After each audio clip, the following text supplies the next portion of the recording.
Saudari-saudara yang terkasih, masih kuat dalam ingatan kita akan perayaan Malam Paskah yang telah kita rayakan bersama 2 minggu yang lalu. Dalam perayaan Malam Paskah itu, kita mengulangi kembali janji baptis kita. Dan dalam salah satu rumusan janji baptis itu, kita ditanyai oleh Romo, percayakah saudara akan Yesus Kristus, putranya yang tunggal Tuhan kita, yang dilahirkan oleh perawan Maria, yang menderita sengsara, wafat dan dimakamkan, yang bangkit dari antara orang mati, naik ke surga dan duduk di sisi kanan Bapa? Dan kita semua menjawab, ya, saya percaya. Janji baptis ini merupakan inti iman kita. Kita mengakui dan percaya bahwa Yesus Putra Allah telah bangkit, bukan karena kemegahannya atau ketenarannya di dunia, melainkan kebangkitan Yesus diperoleh melalui jalan sengsara dan wafat di salib. Serta janji yang kita ungkapkan ini merupakan sebuah ungkapan iman kesetiaan kita kepada Tuhan.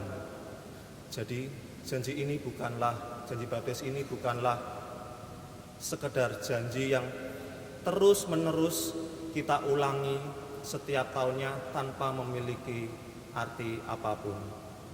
Saudari-saudara yang terkasih, hari ini kita mendengarkan para murid berjumpa dengan Yesus. Setelah kematian Yesus dan kebangkitan Yesus, para murid kembali kepada pekerjaan lamanya, yaitu menjadi seorang nelayan. Dan pada tempat mereka bekerja, disitulah Yesus hadir. Dan percakapan yang terjadi antara para murid dengan Yesus itu dimulai oleh Yesus sendiri dengan mengucapkan salam kepada mereka.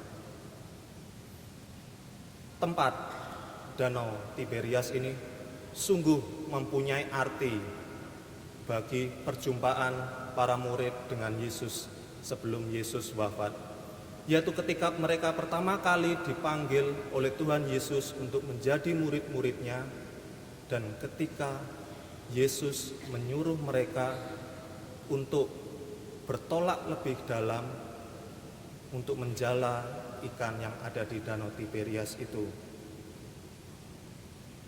Dan ketika Yesus menyapa mereka dan menyuruh menjala ikan di sebelah kanan perahu, mereka menuruti dan mereka sadar bahwa itu adalah Tuhan. Dan secara khusus Petrus langsung tanggap, segera turun dari perahu ke danau untuk mendapati Yesus. Saudari-saudara yang terkasih, sekarang marilah kita arahkan perhatian kita pada sosok Petrus ini. Petrus yang kita kenal adalah sosok pribadi yang reaktif, cepat marah, tanpa perhitungan, dan sebagai pribadi yang menyangkal Yesus ketika Yesus akan wafat dan disalibkan. Akibatnya adalah pribadi Petrus ini seakan-akan tidak ada apa-apanya, tidak mempunyai arti, karena sebagai murid Kristus dia justru menyangkal Yesus. Itulah kelemahan Petrus, itulah kekurangan Petrus. Namun hidup Petrus semuanya berubah ketika Yesus mengalami wafat dan bangkit. Yesus telah mengubah hidup Petrus menjadi pribadi seorang yang tanggap, seorang yang benar-benar setia mengikuti Yesus 100%. Kisah Petrus yang turun dari perahu ke danau lalu menyambut Tuhan Yesus, ini menandakan bahwa Petrus sudah diperbarui imannya dan siap setia ikut Tuhan Yesus 100%. Saudari-saudara yang terkasih, pengalaman perjumpaan Petrus dengan Yesus membawa kita pada permenungan bahwa Anda dan saya dipanggil untuk senantiasa semakin hari semakin berjumpa dengan Yesus. Sekurang-kurangnya membuka hati kita, membiarkan Tuhan datang kepada kita dan menyapa kita. Mungkin dari pengalaman kita sehari-hari, kita menutup hati kita untuk Tuhan dengan menyangkalnya, dengan tidak mengakui Yesus sebagai Tuhan, atau lebih mementingkan kepentingan diri kita sendiri dan hanya mencari kepuasan diri sendiri. Inilah bentuk-bentuk kelemahan kita yang kadang-kadang justru membuat kita tertutup pada sabda Allah. Seperti Petrus yang juga lemah menyangkal Tuhan Yesus sendiri. Namun dari perjumpaan pengalaman Petrus dan Yesus, kita selalu dipanggil untuk bertemu dengan Tuhan Yesus sendiri. Kita dipanggil untuk selalu kembali kepadanya. Tuhan tidak akan membuat kecewa kita yang selalu datang kepadanya. Saudari-saudara yang terkasih, pengalaman perjumpaan kita dengan Tuhan membuahkan sebuah perutusan.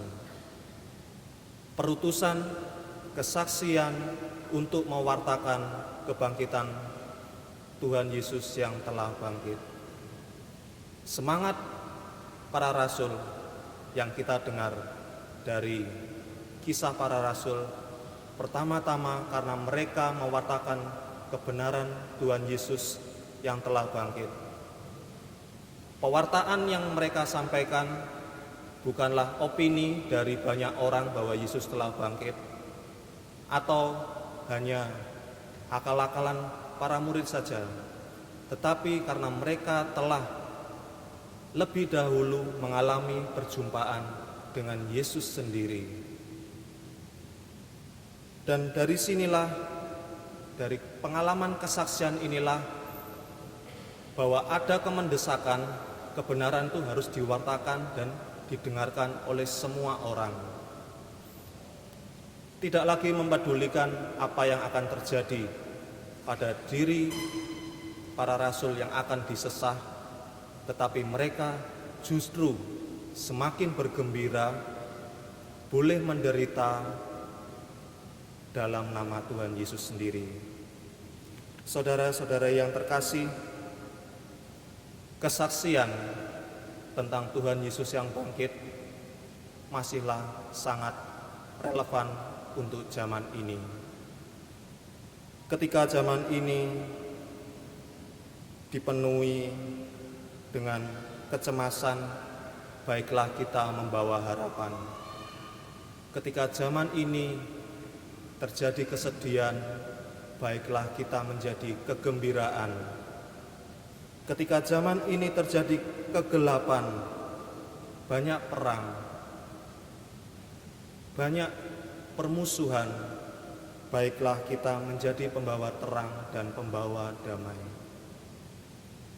Semua dapat kita lakukan dalam hidup kita sehari-hari, dalam pergaulan, hidup dengan keluarga, dalam hidup rekan kerja kita, maupun dalam persahabatan kita sehari-hari.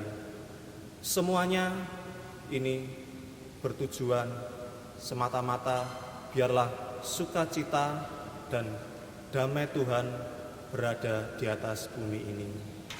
Saudari-saudara yang terkasih, semoga semakin hari iman kita semakin diperbarui dengan mengalami perjumpaan dengan Tuhan sendiri, dan dengan perjumpaan itu kita semakin dapat memberikan kesaksian kepada semua orang bahwa Tuhan Yesus telah bangkit. Berkat Tuhan menyertai kita sekalian.